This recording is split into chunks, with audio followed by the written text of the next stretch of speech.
I think so. Could be a disguise. When I reached the next corner, the suspect was already more than halfway down a long corridor, running toward the exit at the far end. "Police! Stop!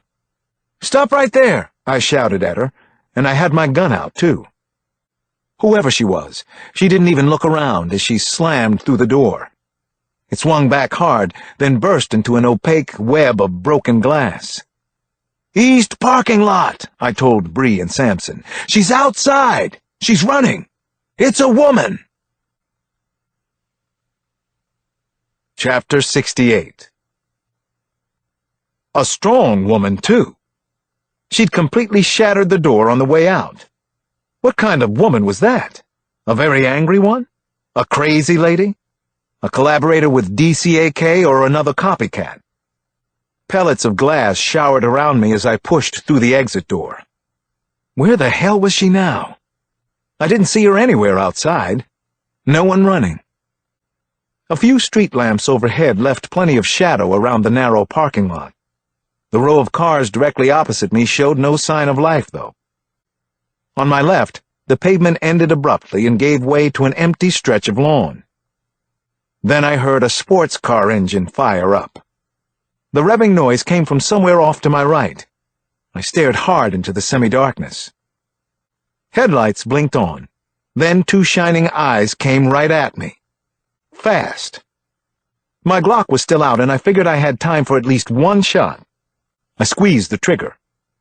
A bullet punctured the car's windshield with a pock sound. The speeding vehicle kept coming, right at me. I dove and hit the hotel wall, then rolled onto the asphalt, banged the hell out of my shoulder and my chin. I fired another shot. A taillight shattered. It was a small coupe I saw now, a blue Miata. A neighbor of mine had one, and I recognized the size and shape. The fast-moving car hopped the curb, then bounced forward into the street. Then it stopped abruptly.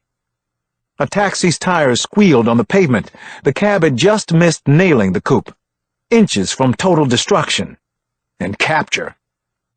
By the time I was on my feet and running, the blue sports car had taken off again. My badge was out, and I threw open the taxi driver's door. "Police! I need your cab." All the cabbie saw was my gun, but I guess it was enough for him. He was out of his seat immediately, hands held in the air. "Take it!" The taxi was a V6. Good. I'd probably need all of that. I clicked off the radio and AC to funnel extra power. "Alex? Where the hell are you?" Bree's voice sounded in my ear, faint against the straining engine of the cab. "In pursuit, I hope. West on O'Donnell," I called out. "I'm chasing a dark blue Miata, Maryland plates. One taillight out. I'm looking at it right now. Female driver, though she's big enough to be a man. Strong enough, too.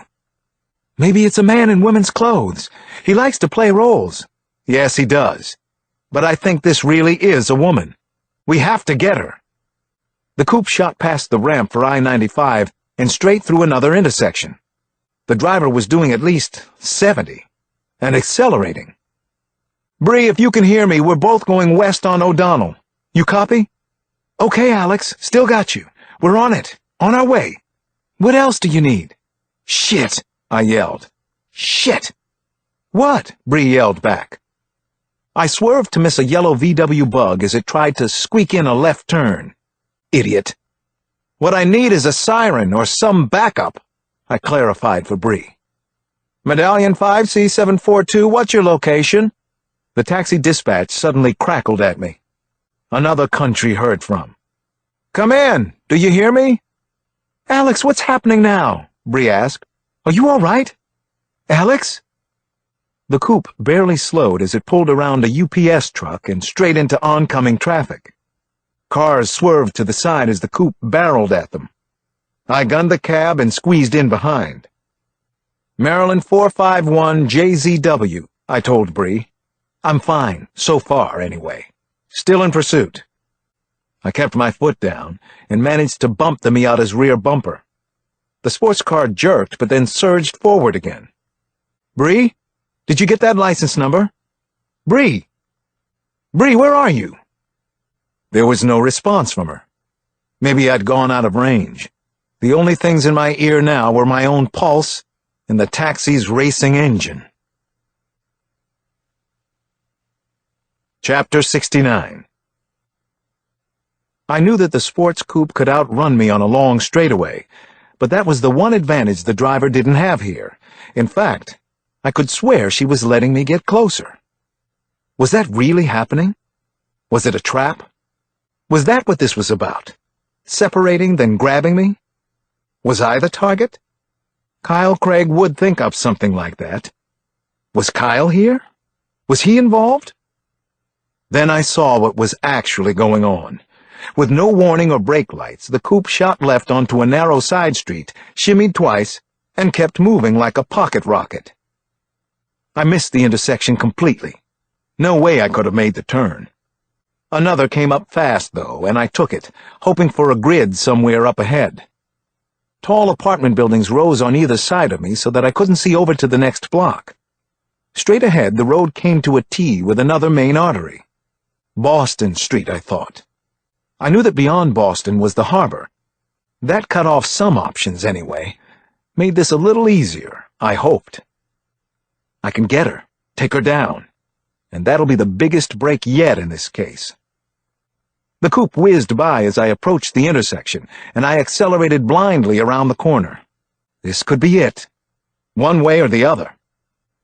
We were in 2 lanes of inward-bound traffic now. The Miata wove through other cars expertly, passing on both sides, but it couldn't slip away from me. I was holding on so far, and I had my Glock out again. When the driver tried another surprise right, I was ready for it. The taxi's outside wheels barely held the pavement, but I made the turn with an inch or two of safety. A tree-lined residential block appeared ahead. I spotted pedestrians. My chest tightened up again. Kids would be out on a nice night like this. The coupe wasn't slowing down. She was barreling straight ahead, even picking up speed. I laid on the horn. Maybe I could keep the road clear of people. The coupe rocketed up several blocks, and all I could do was follow at a close distance. If you ain't first, you're last. Ricky Bobby and Talladega Nights. When the driver tried the next turn, the street was too narrow for the speed. The Miata slowed sharply, and I came up fast on her.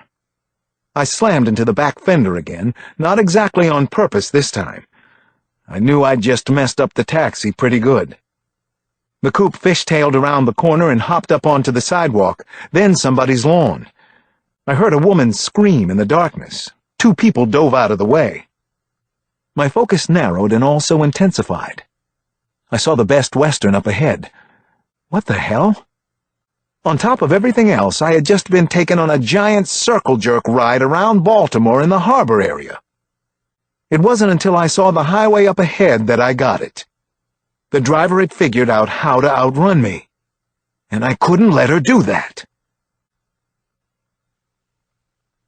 Chapter 70. Bree's voice was back in my earphone.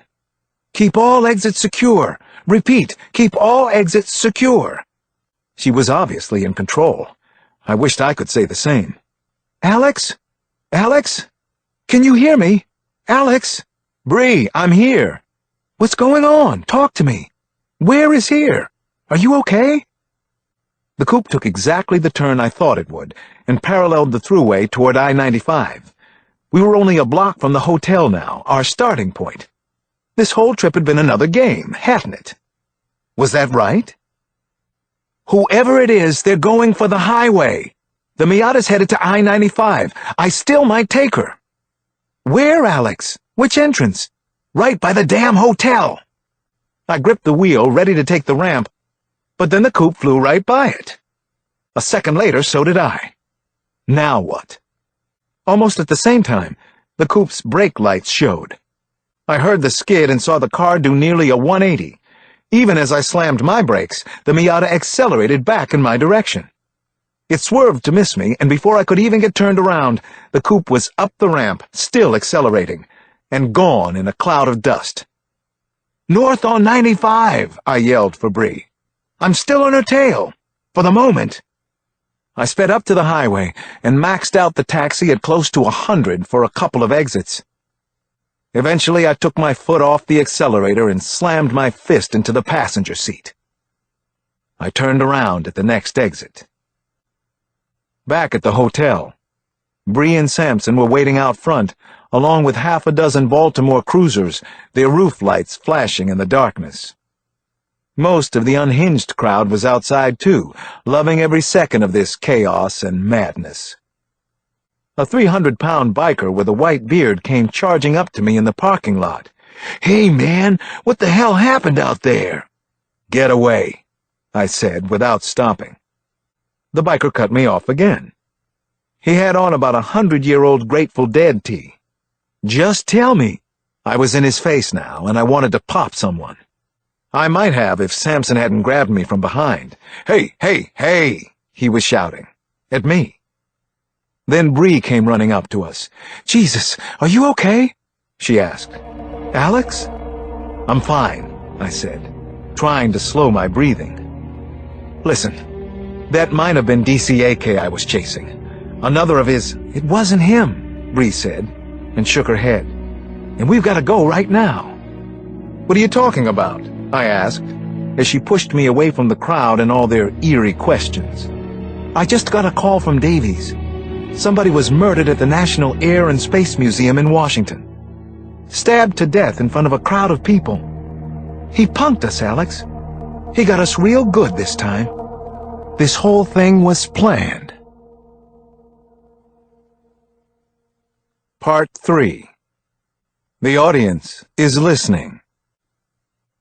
Chapter 71. I had visited the National Air and Space Museum many times with my kids, but had never seen anything like this. As we arrived, the building looked dark and foreboding from the outside, except for the glass-walled atrium of the cafeteria.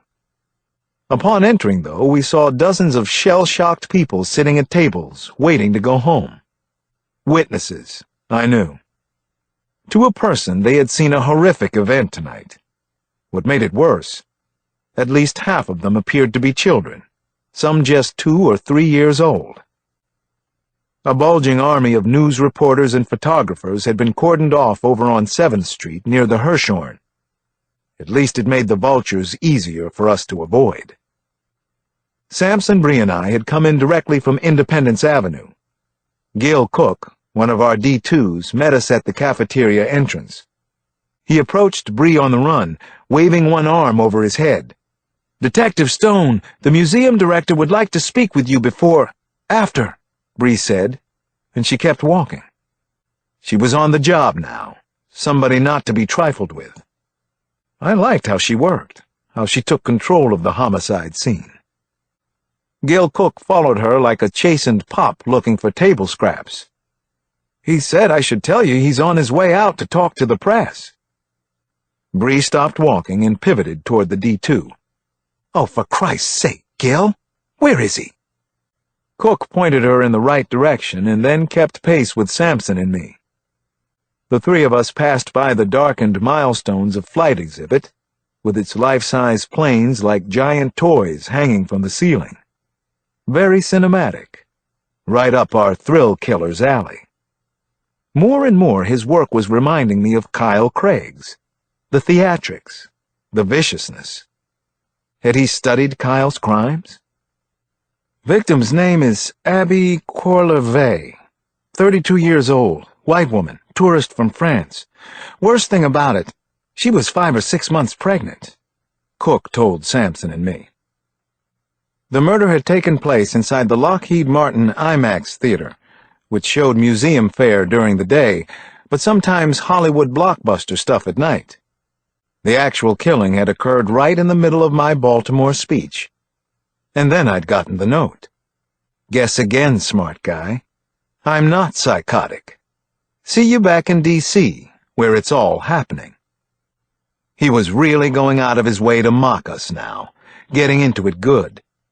And the killer seemed to be topping each act with the next. Who was the woman in Baltimore? The Indy race car driver who had taken me on a wild goose chase, only to get away on I-95.